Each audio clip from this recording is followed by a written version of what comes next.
Se você passou sua infância ouvindo "engole esse choro", "não é pra tanto", "você está sendo exagerado", esse vídeo é para você, especialmente se você for uma pessoa com TDAH. Essas frases, elas muitas vezes são utilizadas por pais que desejam tornar os seus filhos mais fortes. Mas o que de fato produz na cabeça de crianças quando você propõe para elas que não sintam ou não apresentem seus sentimentos? O que, no final das contas, essas crianças irão carregar para o resto da vida? E é exatamente sobre isso que nós iremos falar aqui hoje. E aqui nós teremos, então, algumas questões que precisam ser levadas em consideração. Quando nós estamos falando de uma família que não permite que você sinta, na prática, essa família está falando que você deveria rejeitar aquilo que o seu corpo está falando com você, que é importante. Isso gera, no mínimo, uma certa confusão na cabeça da criança. A criança pode se tornar mais resistente, obviamente, mas isso não quer dizer que ela se torna mais forte. Então vamos lá.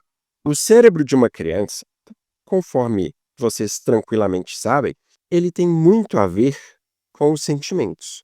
A criança, ela não nasce com a racionalidade. E não nascendo com a racionalidade, os sentimentos são seu guia para a realidade objetiva. Sendo seu guia para a realidade objetiva, quando nós dizemos para essa criança o que você está sentindo está errado, nós temos um problema sérios para tratar. Os sentimentos são esse guia que eles são tanto quanto intuitivos. É muito complexo virar para uma criança e falar: você não deveria acreditar naquilo que você está sentindo. Ainda que em muitos casos isso possa acabar parecendo uma coisa um tanto quanto justificada, porque muitas vezes na nossa sociedade esse excesso de emoção é visto com maus olhos. Então, a supressão emocional, por consequência, ela irá gerar uma desconexão do indivíduo com seus próprios sentimentos. O indivíduo, ele possui seus sentimentos, mas ele nega os sentimentos. E negando os sentimentos, ele acaba se distanciando de si mesmo. Esse é um problema que ele não é exclusivo da pessoa que tem TDAH, mas a pessoa que tem TDAH, ela já possui diversos desafios que ela terá que enfrentar para alcançar seus objetivos na vida. E este é apenas um deles.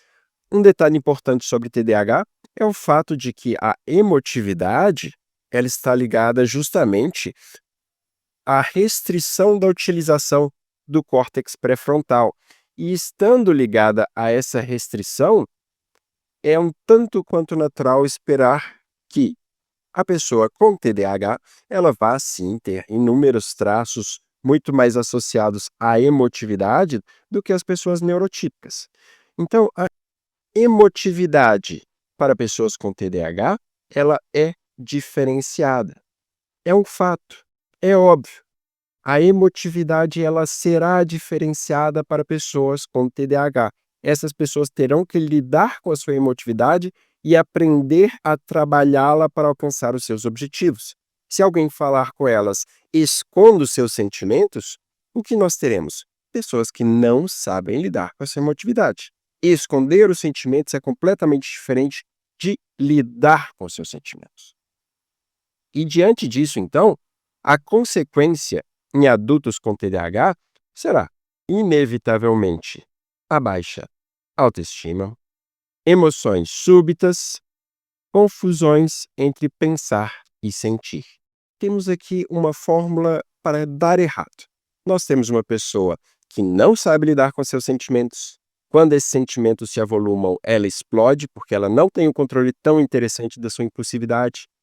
Ela acaba tendo muito mais dificuldade em lidar em momentos de estresse com essas emoções. O resultado será uma interação muito mais complexa para o indivíduo, e isso irá comprometer sua autoconfiança, e tudo isso ainda irá gerar uma confusão entre pensamento e sentimento. Acaba que as pessoas elas têm um baixo nível de autorreflexão e não conseguem entender que sentimentos e pensamentos são coisas distintas, ainda que eles possam conversar em certa medida. Quando você pega esse pacote de elementos e você olha para ele, o que vai acontecer na prática? Você tem aqui a fórmula para um indivíduo o indivíduo com TDAH, que na prática não tem como extravasar suas emoções. A pessoa com TDAH, ela é naturalmente emotiva, e sendo naturalmente emotiva, na prática, é importante entender, e ao não poder extravasar sua emotividade, o que irá acontecer é que essa pessoa, ela irá ter crises muito mais significativas de ansiedade. Você tem uma pessoa emotiva, a pessoa é proibida de sentir, ela precisa extravasar de alguma forma. Ansiedade, consequência, irritabilidade, agitação.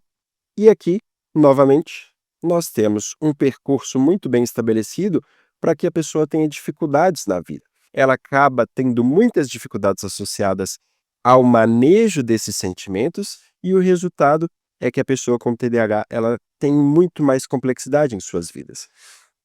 Naturalmente, o TDAH é uma questão fisiológica, mas a gestão do TDAH ela é muito mais associada ao meio do que especificamente ao indivíduo do ponto de vista fisiológico. Na prática, é bastante conhecido o fator de que o TDAH é determinado pela genética. A forma como o TDAH evidencia seus sintomas no indivíduo, seja uma forma mais intensa ou mais branda, tem muito a ver com a forma como foi desenvolvida a vida do indivíduo. E aqui, vamos então olhar para isso com uma perspectiva diferente, uma perspectiva de correção. E sim, correção, tá, pessoal?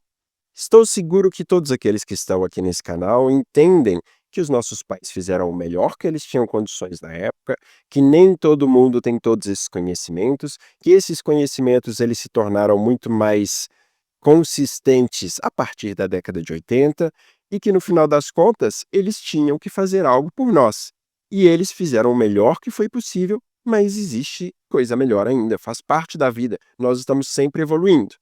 Considerando isso, então, aqui temos algumas possibilidades que exigem treinamento. E a primeira delas é reconhecer sem julgar. Nós temos que ver aquela situação que nos gera emoção exagerada. Por exemplo, estou com muita raiva. A raiva é ruim? Não. A raiva é um sentimento. O resultado de implementar a raiva pode não ser o melhor para a nossa vida, mas a raiva em si não é ruim. Se isso fosse verdade, os nossos antepassados não teriam sobrevivido com base na raiva. Sim, eles tinham que sobreviver àquele contexto extremamente agressivo que era o que eles viviam lá atrás. Nós não vivemos mais naquele contexto, nós não precisamos tanto dessa raiva e nós podemos trabalhar para reduzi-la a um patamar que seja interessante para nós, desde que naturalmente nós saibamos o que é a raiva, como identificar precocemente, como gerenciar para que aquilo não chegue a um patamar excessivo e como transformar aquilo em energia positiva. Sim, a raiva ela pode se tornar algo positivo quando nós gerenciamos ela em contexto de competição, por exemplo. Uma pessoa que não tenha um certo ímpeto de raiva, ela terá dificuldade em lidar com as situações opressivas do meio. Segundo ponto, nominar as emoções. Muitas vezes as pessoas sentem e não dão nome. Nominar as emoções é muito importante, porque você traz clareza para a sua parte racional do que exatamente você está sentindo. E a cada interação, cada vez que aquilo se repete, se consolida uma percepção clara do que você está sentindo. Se você deixa o sistema 1, o sistema rápido, tomar conta desse gerenciamento, ele simplesmente vai repetir aquilo que gerou mais dopamina. Na prática, você precisa trazer isso para a racionalidade, ter clareza e ter condições de gerenciar. Praticar a expressão segura. A raiva ou qualquer outra emoção precisam ser exprimidas. E aqui nós temos alguns pontos de atenção, ok? Eu vou exprimir minha raiva socando um bocado de travesseiros. Já existem estudos que mostram que essa não é a melhor abordagem, você está incentivando o seu cérebro a entender que a raiva ela deve gerar uma explosão, mas você precisa deixar essa emoção existir. Você pode não interagir com ela de forma intensa, você pode não fazê-la crescer, você pode não potencializá-la, mas suprimir não é viável. resgatar da infância. Eu quero dizer o seguinte: lembrem-se de como vocês faziam na infância, no momento em que vocês tinham essas emoções. A criança, ela não criou uma série de armaduras para lidar com as emoções. Então, aquela forma de lidar é uma forma mais genuína para que você possa fazer um novo processo de criação. Obviamente que muitas vezes você vai precisar de ajuda nesse processo, mas é interessante que você faça algo nesse sentido para que você tenha condições de reconstruir, ressignificar essa emoção. E por fim, reconexão. Reconectar-se às suas emoções. Esse processo inteiro está voltado a essa reconexão. É importante que exista clareza que o nosso objetivo é que você tenha contato com as suas emoções ainda que você as tema. Você precisa aprender a interagir de uma forma estruturada adequadamente. Essa estruturação, ela virá de uma série de exercícios que podem muito bem contar com a ajuda das pessoas preparadas para essa finalidade. E é fundamental que você tenha clareza de que apenas por meio da reconstrução ativa você tem condições de superar as suas questões associadas a emoções. O que nós fizemos aqui foi trazer muito mais clareza em relação aos sentimentos. Dê nome aos sentimentos. Entenda como os sentimentos funcionam. Saiba expressar os seus sentimentos para que você possa curar a sua relação com eles. Os sentimentos, eles não estão aí para gerar prejuízo para vocês. Eles fazem parte da inteligência do seu corpo. Muito além do que simplesmente provocar prejuízos, eles têm como objetivo salvá-los de uma série de situações. Vocês não precisam mais ter medo dos sentimentos de vocês, mas muito mais sim da forma como vocês lidam com os próprios sentimentos. Essa forma gera uma série de prejuízos e uma série de impactos que irão inviabilizar a tomada de decisão efetiva. As pessoas muitas vezes têm raiva, mas não é a raiva pura que impede elas de ter um bom resultado, mas sim uma carga excessiva de ansiedade gerada por inúmeras situações de raiva não expressada. Essa raiva não expressada se avoluma e você tem reações explosivas que geram impactos muito deletérios em sua vida. Se isso fez sentido para você, comente aqui e deixe sua experiência. Qual emoção você aprendeu a esconder em sua infância? Além disso, se você acha que esse conteúdo é valioso, compartilhe com uma pessoa que você entende que deveria ouvir isso hoje.